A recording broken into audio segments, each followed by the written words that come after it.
Merci Marcel Gaucher de nous rejoindre avec Plantu pour entamer ensemble ce débat sur la liberté d'expression.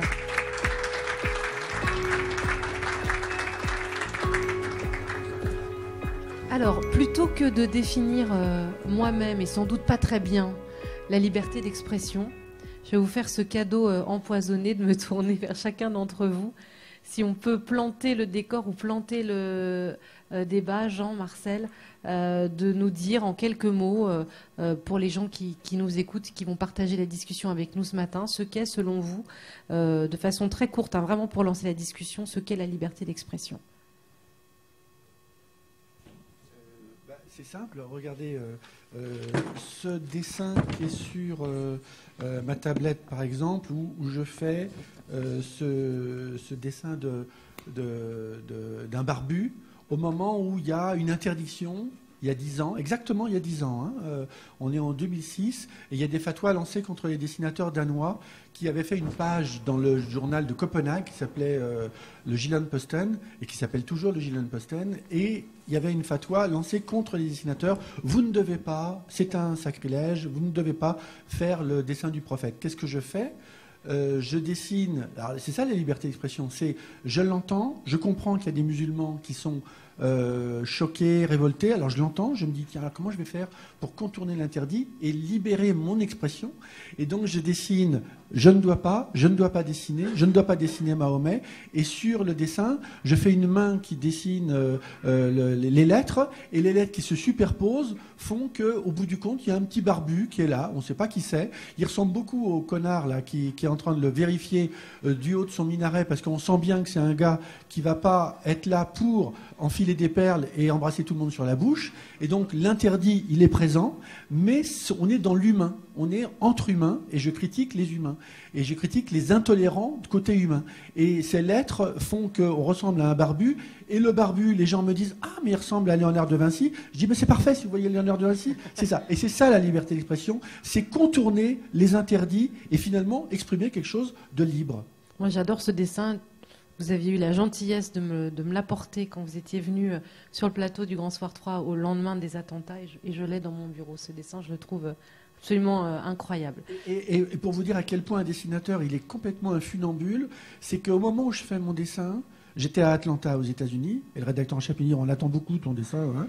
Et donc je l'ai fait dans ma chambre d'hôtel à Atlanta, et c'est quand je suis...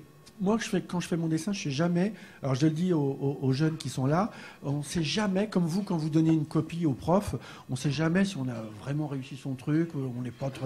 Et quand je suis arrivé sur la passerelle de l'avion à Roissy, que le téléphone a sonné, tout le monde commentait ce dessin-là, je me suis dit, oh là, apparemment, il a bien marché, bien fonctionné, alors que des fois, je suis très content de mon dessin, et ça fait un flop épouvantable parce qu'il est nul, et puis des fois, je me dis, bon, c'est moyen, et finalement, ça marche bien. Et c'est... La création d'un dessin, c'est comme quand on donne des copies, c'est un boulot très lycéen ce que je fais avec mes rédacteurs en chef. Je donne ma copie à mes rédacteurs en chef, et puis les lecteurs, et puis tout d'un coup, j'ai le résultat, j'ai des notes. Là, c'était une bonne note. Et là, c'était une bonne note, c'est pas tous les jours comme ça.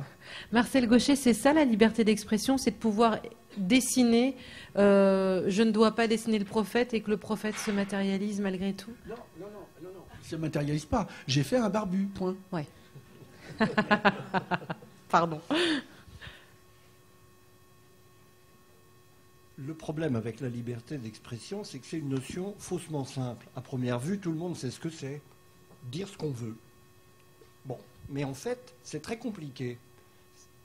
D'une part, parce que ce dont il s'agit, si Plantu fait son dessin dans sa chambre pour lui tout seul et le montre à 3 copains, ça n'a aucune importance. Mais c'est public. Ça va circuler dans un grand journal. Ça va circuler maintenant à l'échelle mondiale.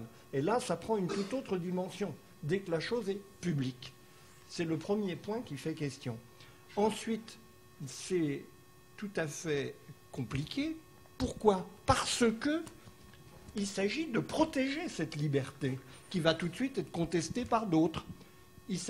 C'est pas simplement une liberté, la liberté d'expression, c'est un devoir pour les autorités de protéger cette liberté contre, par exemple, les contradictions qui vont naître dans la société. Là, ça devient tout à fait autre chose. Et puis enfin, et là on est au cœur de notre sujet, la liberté d'expression a une contrepartie. qui est tout notre problème. La contrepartie, c'est le devoir d'accepter la contradiction. À partir du moment où on a parlé, il faut donner la liberté à l'autre de contester radicalement ce qu'on a dit. Et c'est là que la liberté d'expression, ce n'est pas simplement une liberté, un droit parmi d'autres, c'est une civilisation. C'est la civilisation où tout peut être dit, moyennant certaines limites, on ne va pas arrêter d'en parler, mais aussi moyennant la liberté, pour ceux qui ne sont pas d'accord avec vous, d'exprimer leurs contradictions. Et ça, c'est le degré le plus élevé, je pense, qu'une société humaine puisse se donner comme idéal. Marcel Gauchet, pourquoi dans l'histoire, la censure montre que c'est toujours à la caricature, au pamphlet, que la censure s'attaque en premier? Ça a quasiment toujours été comme ça. C'est pas tout à fait vrai. Historiquement, en fait, ce qui a d'abord été censuré, c'est les opinions religieuses hérétiques. Et en général, ça passait par des traités de théologie assez abstrus que le commun des mortels ne lisait pas beaucoup, mais qui faisaient néanmoins scandale. C'est récemment que c'est, d'un point de vue historique, qu'on en est arrivé là. Le pamphlet, c'est pas mystérieux. Le pamphlet, c'est parce que, tout simplement, c'est une attaque violente contre, en général, des autorités. Les autorités, elles essayent de se défendre. Bon, il a fallu les domestiquer. Ça a été un sport de combat. De vrais combats. Et puis, la caricature, c'est arrivé en second lieu, je dirais, parce que la caricature, elle a un effet terrible, mais c'est le sommet, en fait. Parce qu'elle enlève le sérieux à des propos qui se veulent tellement sérieux qu'on ne peut pas les discuter, puisqu'ils sont le sérieux par excellence. Si vous ridiculisez le propos d'un dignitaire religieux, d'un responsable politique, vous lui enlevez ce qu'il considère être la substance de sa fonction. Ce pourquoi cette distance de la caricature a toujours été, est toujours, et sera toujours, je pense qu'il ne faut pas rêver, la résistance, c'est ce que, par excellence, les gens en position d'autorité détestent le plus. Ça, on ne s'en délivrera pas. Ils font semblant de rigoler maintenant parce qu'on les a un peu domptés, mais dans leur fort intérieur, ils n'aiment pas beaucoup. Et ils continueront à ne pas aimer beaucoup.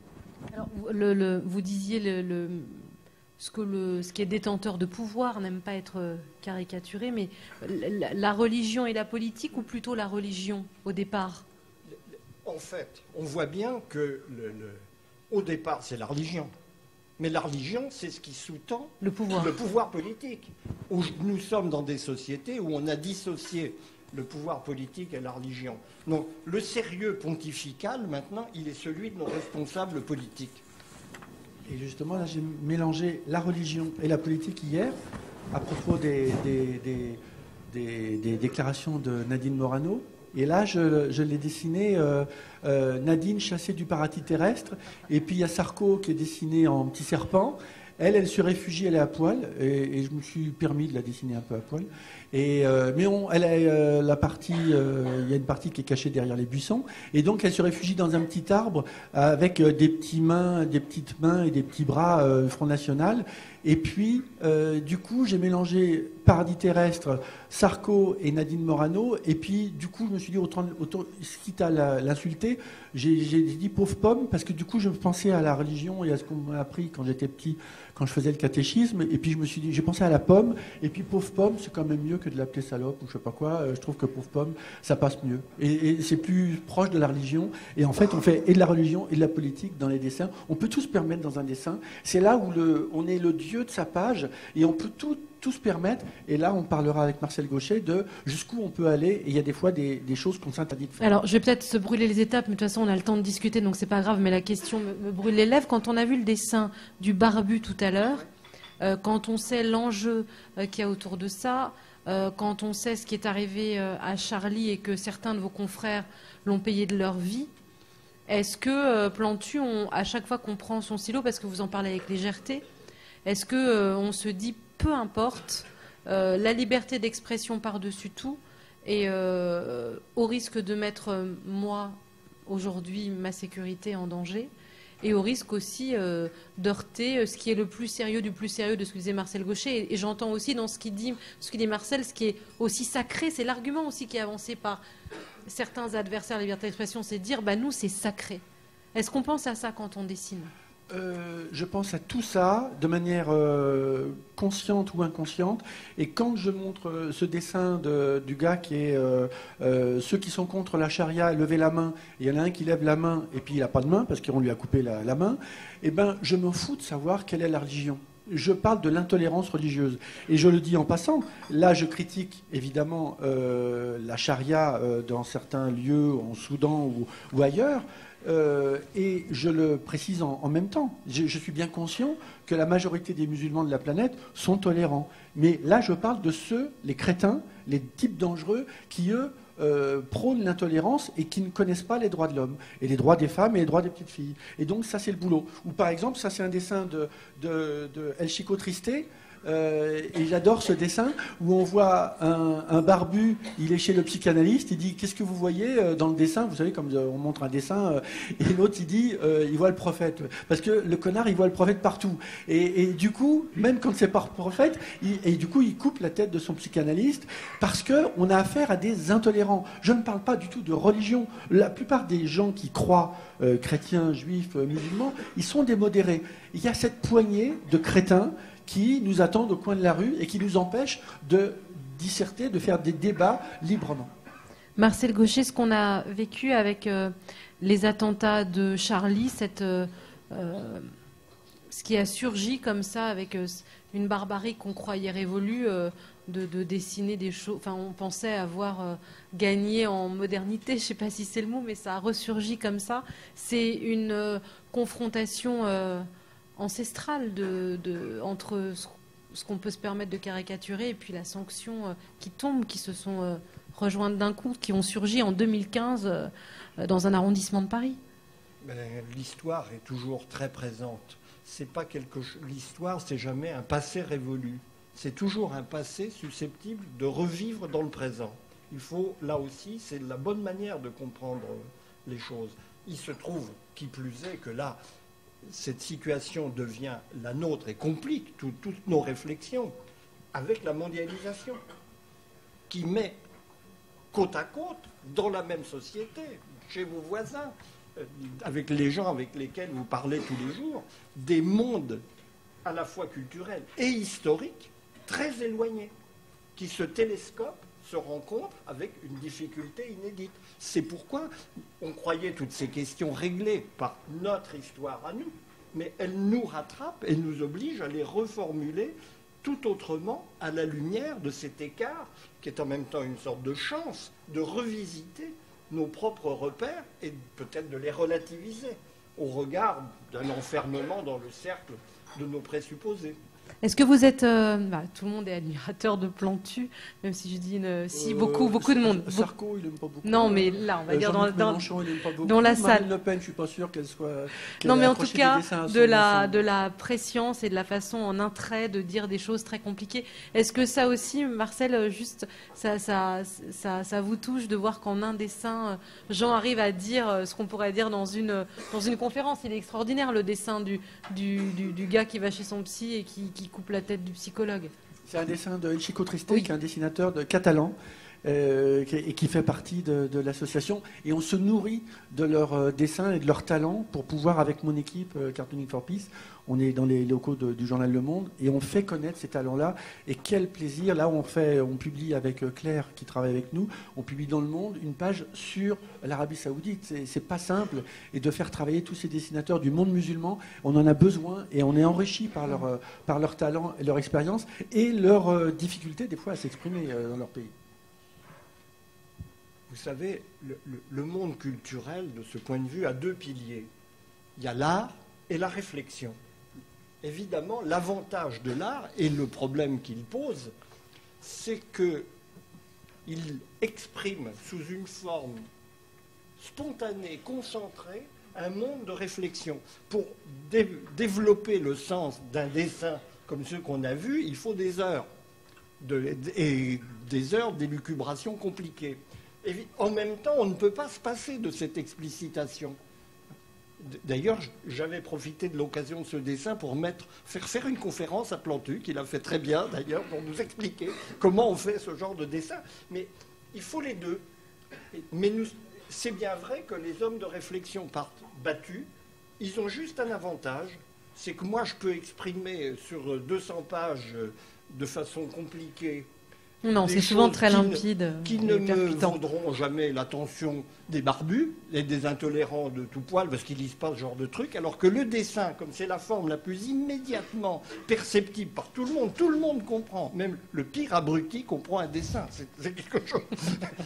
Et le pire abruti ne comprend pas des fois les dessins. Il les comprend de travers. Il croit les comprendre. Ouais. Mais en tout cas, ça parle immédiatement. Et c'est une force incroyable, terrible, mais c'est en même temps un péril considérable. Et ça me plaît de me retrouver avec vous, Marcel Gauchet, parce que j'ai toujours eu le sentiment que je ne faisais pas un travail intellectuel, et je le dis aux jeunes qui sont là, je ne suis pas intellectuel alors que j'en rêverais, alors que la semaine dernière on était avec Régis Debray en train de réfléchir au Conseil économique, social et environnemental sur le rôle, la destinée de tous nos dessins, de toutes nos images et nos caricatures, et puis je m'aperçois qu'en entendant Marcel Gauchet, c'est vrai qu'on fait sans le savoir, comme M. Jourdain qui fait, c'est pas qu'il fait de la prose ou des vers, et ben on fait un boulot intellectuel, et ça me plaît, et ça nous booste énormément. Et on continue à travailler avec des intellectuels, chacun est à sa place. Et je rappelle que le travail d'un intellectuel ne remplace jamais le dessin. C'est-à-dire qu'on dit, oh, le dessin, vous avez tout compris, comment je fais en économie. Par exemple, en économie, le nombre de gens qui me disent, oh, vous avez tout compris de l'économie, alors que je n'y comprends rien. Et je fais des dessins sur l'euro, je fais des dessins sur Wall Street, des trucs comme ça. Et en fait, je ne fais que traduire. Je suis un interprète. Je sais traduire. Je sais l'interpréter, je sais le raconter dans des débats à des lecteurs, mais je ne comprends pas l'économie. Et en fait, je suis peut-être un bon traducteur, c'est tout. Si on veut comprendre l'économie, ou si on veut comprendre qu'est-ce que c'est que le regard sur la liberté d'expression, il faut lire les livres de Marcel Gauchet. Alors, pour avancer, je voudrais rebondir sur ce que Plantu vous disiez tout à l'heure, en disant, moi, je ne m'impose pas d'interdit, je dessine tout ce que j'entends dessiner, il n'y a qu'une poignée d'irréductibles, etc. Je m'impose des interdits. J'ai toujours vous dit des interdits Ah oui. Par exemple, je regarde, vous avez des magnifiques, si vous pouvez faire un gros plan sur ces boucles d'oreilles. Elle a des boucles d'oreilles de rêve, magnifiques. Eh ben, mon interdit, imaginons que vous soyez une femme politique, les boucles d'oreilles, je peux laisser entendre que la boucle d'oreille, vous ne l'avez pas achetée, c'est un cadeau de je ne sais pas quoi, et je fous un merdier pas possible dans votre vie personnelle. Or, vous les avez achetés, vous me l'avez raconté tout à l'heure, c'est vous qui les avez achetés chez un... Mais je peux foutre la pagaille avec les boucles d'oreilles que vous avez et dire non, c'est son petit ami, je ne sais pas quoi, et je fous et je me l'interdis. C'est votre vie privée, je ne touche pas à votre vie privée, sauf le jour où vous vous retrouvez dans une salle de bain avec Strauss-Kahn. Avec François Hollande, Mais ça, on a dit qu'on n'en parlait pas, on n'en parlait pas ce matin. Non, alors, je vais finir de poser ma question, c'est pas ce que je voulais demander. Je dérape. C'est le savon de la salle de bain. Mais on parlait de la religion tout à l'heure, on a commencé notre discussion là-dessus. Est-ce que, au jour d'aujourd'hui, la laïcité, Marcel Gauchet, dont on a beaucoup parlé et que certains défendent avec ferveur, vous disiez tout à l'heure, la liberté d'expression, ce qui la définit, c'est aussi qu'elle accepte qu'on lui réponde, qu'on en débatte. Est-ce que parfois, cette laïcité n'est pas brandie comme un dogme indiscutable, inaliénable, et certains disent parfois une autre religion? Il arrive, en effet, que la laïcité fonctionne de cette manière. Mais à ce moment-là, elle se trahit. C'est le contraire du dogme. C'est l'idée. Qu'est-ce qu'un dogme? C'est une proposition indiscutable parce qu'elle vient d'une autorité révélée. C'est une parole supérieure à la raison humaine devant laquelle tout le monde s'incline.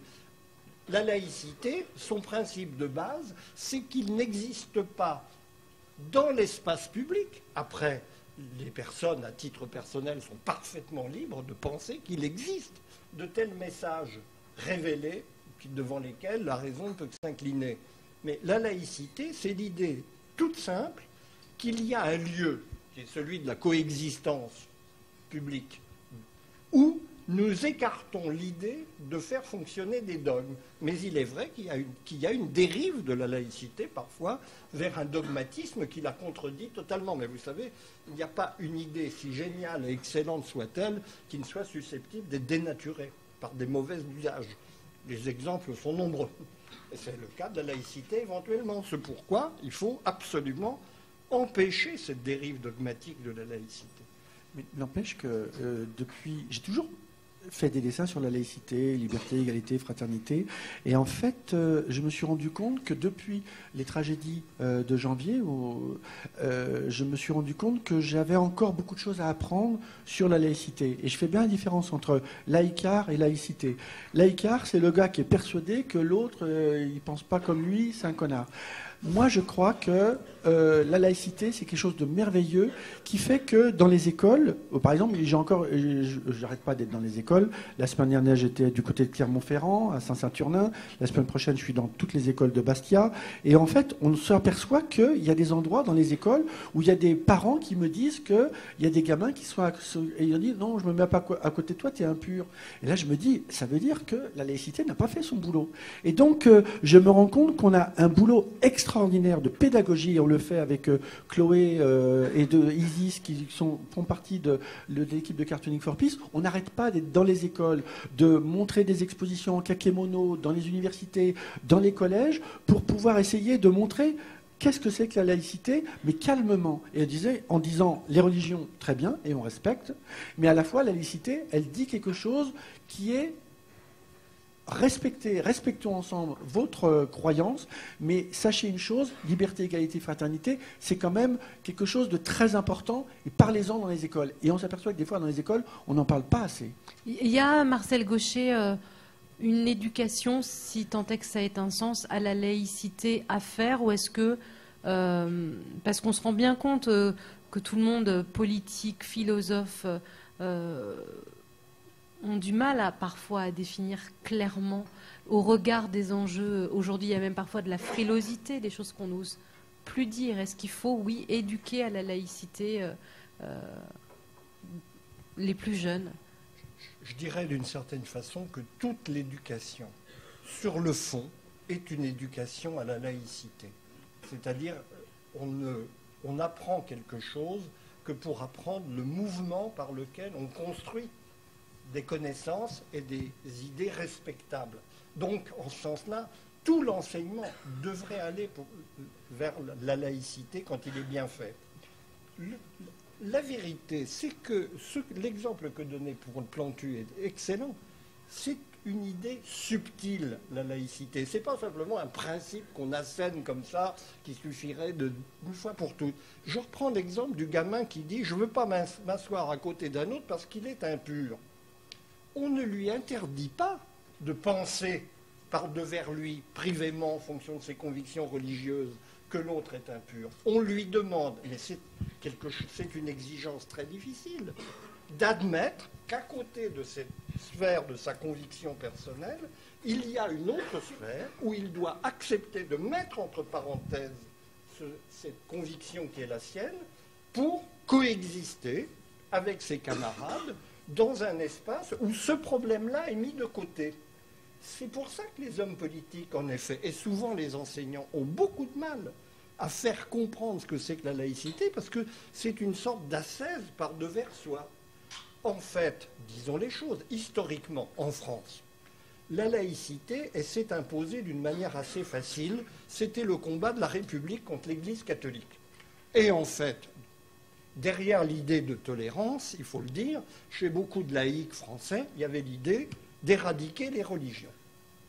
On pensait qu'on allait en venir à bout, la raison remplace la religion, on n'en cause plus, tout ça c'est de vieillerie. Bon, on sait maintenant que ce n'est pas comme ça que ça se passe et que ça pourra se passer.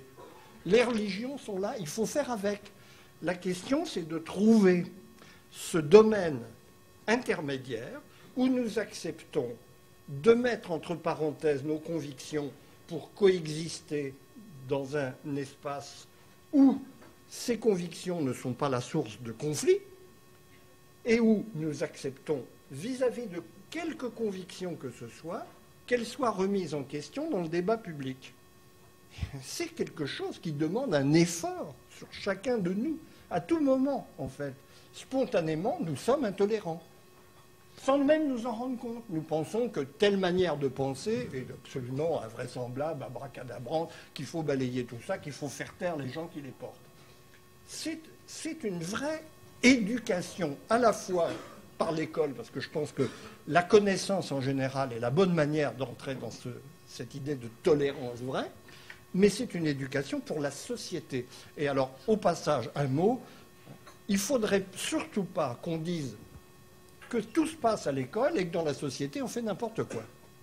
Si nos hommes publics et nos femmes publiques donnaient toujours l'exemple en matière de respect des convictions des autres, on aurait peut-être moins de mal à le faire comprendre à des jeunes. Plantu va réagir, mais Marcel Gauchet, dans ce que vous dites, j'entendais tout à l'heure, vous dites la laïcité, à un moment donné, ça a été la République pour faire rentrer la religion catholique, à ce moment-là, dans la sphère privée.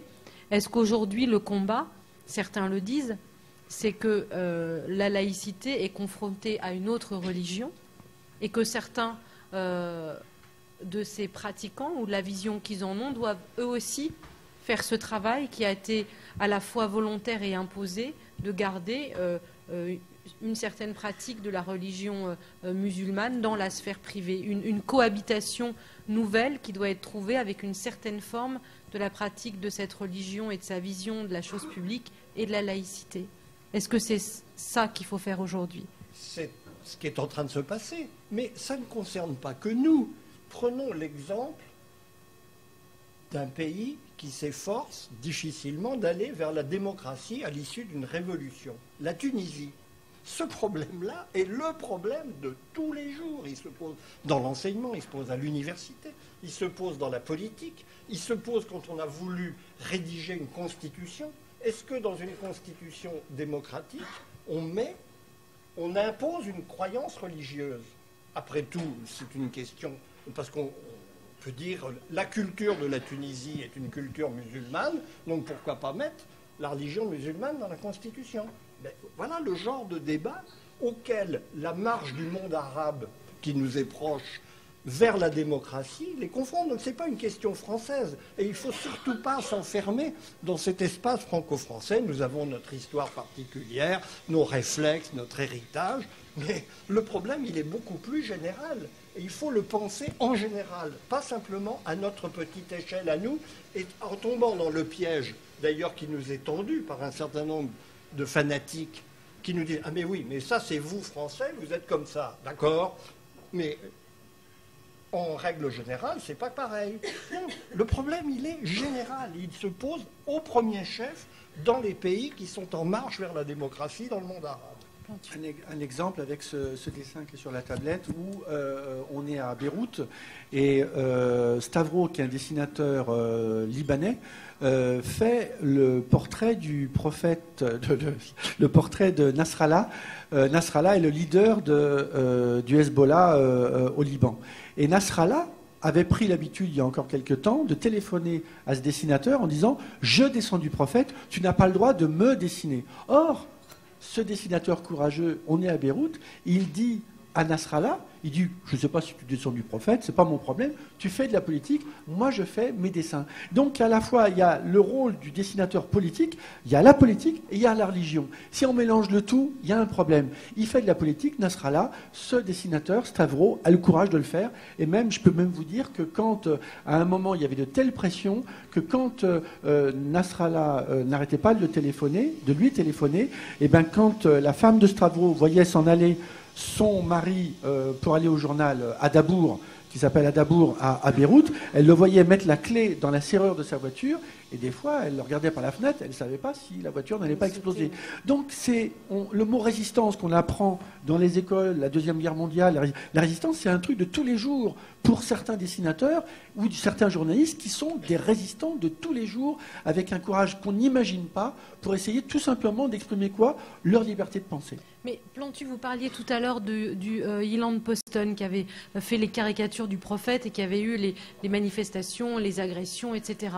Il y a eu l'anniversaire il y a peu de temps de ces caricatures et cette rédaction a dit on arrête, on ne le fait plus parce que nous, on estime qu'on prend plus ce risque-là. À la fois pour nous et à la fois de mettre... Alors moi je ne soutiens rien mais j'entends de mettre encore une société à feu et à sang, on arrête. Est-ce que ça... vous l'entendez. Tout à l'heure, vous me disiez, non, moi, les interdits de la vie privée, vous plaisantiez, mais après Charlie, je continue. Est-ce qu'il y a malgré tout pas eu un truc incroyable qui s'est passé où moi, j'ai du mal à croire que vous preniez votre dessin le matin en oubliant Charb, en oubliant Bernard Maris, etc. J'y pense tous les jours. Et je crois que mes dessins aujourd'hui, quand je fais un dessin, je pense à tous ces dessinateurs qui ont été assassinés en janvier, et à la fois, comme par exemple, je fais un dessin comme celui-ci. C'est pour montrer comment, au nom de la religion, il y a quand même des gars qui tranchent la tête d'autres personnes. Et donc, quand je fais... venant des nuages, l'islam ce n'est pas ça. Alors on ne sait pas qui dit ça, mais c'est dit depuis les nuages. On voit le gars à gauche du dessin qui est un intolérant et qui est un barbare, et à droite, il y a ceux que j'appelle les musulmans modérés qui disent, bah tu vois, même lui, il le dit. C'est-à-dire que je fais bien la différence entre les barbares et ceux qui représentent la majorité des musulmans. J'ai toujours en tête ce qui est arrivé en janvier. Et à la fois, je continue mon dessin. Mon dessin et nos dessins de tous ces dessinateurs chrétiens, juifs, musulmans, agnostiques, athées de Cartooning for Peace continuent leur dessin en ne lâchant rien. On ne lâche rien. Je suis une petite fille au Pakistan, n'a pas le droit d'aller à l'école. Je me fous de savoir quelle est la tribu religieuse qui lui interdit d'aller à l'école. Je défends le droit humain, les droits des femmes, les droits des petites filles à aller à l'école. Je me fous de savoir où est la religion. Je ne fais pas un dessin sur la religion, je fais un dessin sur la vie politique et la vie sociale d'une petite fille qui n'a pas le droit d'aller à l'école, ou la même petite fille, quand elle est au Soudan, elle est mutilée sexuellement. Je me fous de savoir. D'ailleurs, on dit souvent la religion musulmane pour l'Égypte avec les mutilations sexuelles, où je le rappelle, elles étaient 98% il y a 10 ans à être mutilées sexuellement. Aujourd'hui, elles ne sont que 90%, ce qui est colossal et énorme, à être mutilées. Mais ce n'est pas que la religion musulmane. Les Coptes c'est une question de culture. Et donc, ce n'est pas un problème de religion, c'est un problème de droit des petites filles à être ou ne pas être mutilées sexuellement. Marcel Gaucher, après on va passer, je regarde Christian, on va devoir passer les questions à la salle, non hein, dans 5 minutes. Marcel Gaucher, pour sortir peut-être un peu de Charlie, qui a été cette espèce d'acmé là, de barbarie contre la liberté d'expression, est-ce que dans votre réflexion, j'imagine, est-ce qu'on peut, cette question un peu banale, mais est-ce qu'on peut tout faire, est-ce qu'on peut tout dire? J'ai noté pour moi les dernières provocations autour d'Amish Kapoor qui ont encore suscité beaucoup de débats. Plantu se pose, j'imagine, aussi la question. L'artiste peut tout faire, le dessinateur peut tout faire, le peintre peut tout faire, peu importe les sensibilités, les règles. Je crois que c'est un problème de conscience pour chaque artiste, mais pour chaque auteur, pour toute personne qui prend la parole dans l'espace public, qui est marqué par la contradiction. Jusqu'où exprimez-vous cette contradiction? Alors, il y a les interdits légaux, la diffamation, on n'attende pas à la dignité des personnes, mais ça va au-delà. Dès l'instant où vous prenez la parole dans l'espace public, vous vous posez la question, en fait, sans vous la poser le plus souvent, mais vous agissez en fonction de l'idée que vous vous faites de ce que serait une société convenable, où règne la bonne liberté des personnes. Et vous voyez tout de suite, dès que vous prenez la parole, qu'il y a des choses que vous allez vous interdire, évidemment. C'est une autocensure permanente de toute personne qui s'exprime dans l'espace public. Vous le rencontrez aussi bien quand vous avez affaire à un journal, à la télévision. La manière dont vous allez dire les choses compte énormément. Et sans même vous en rendre compte, vous formulez les choses d'une manière qui vous paraît les rendre acceptables du point de vue de la dignité des gens qui vous écoutent. Il y a par exemple un style de dénonciation politique qui est insupportable par la violence et, disons, l'appel au meurtre. Il y a un désir de mort dans toute une partie du discours public. On veut éliminer l'adversaire. Je pense que c'est une question qui mérite d'être posée et qu'en fait chacun se pose. Vous pouvez critiquer très violemment quelqu'un, sa politique, ses opinions, ce qu'il a raconté, vous le respectez en tant que personne. C'est cet arbitrage-là qui, à tout moment, nous impose des limites. Plantu. Il y a eu une loi qui a été votée il y a quelques années et qui fait que, par exemple, la couverture de ce livre qui s'appelle Hitler égale SS, il est interdit parce que jouer, faire de l'humour sur les camps de la mort pendant la Deuxième Guerre mondiale, ça fait partie des interdits. Et ce livre est interdit. Et donc souvent, et c'est pour ça qu'on travaille beaucoup dans les écoles, on discute avec des professeurs, avec des enfants, avec des jeunes, des collégiens, des lycéens ou des étudiants, et on voit bien qu'il y a des choses qui sont dans la loi qui sont interdites et acceptées, alors que d'autres choses doivent être... souvent, on nous amène à dire « ça, vous devez le dessiner » ou « ça, vous ne devez pas le dessiner ». Et nous, on dit juste il y a des interdits et il y a des choses qui sont connues et qui sont interdites. Faire de l'humour sur la Shoah, c'est interdit. Et je le regrette parce que ce livre est un livre n'est pas du tout dessiné par un dessinateur qui est antisémite. Or, ça fait partie des interdits. Et nous, notre boulot de dessinateur, c'est de dire, ben voilà, sachez que les interdits font partie de la vie de tous les jours et on doit pouvoir, de temps en temps, les contourner.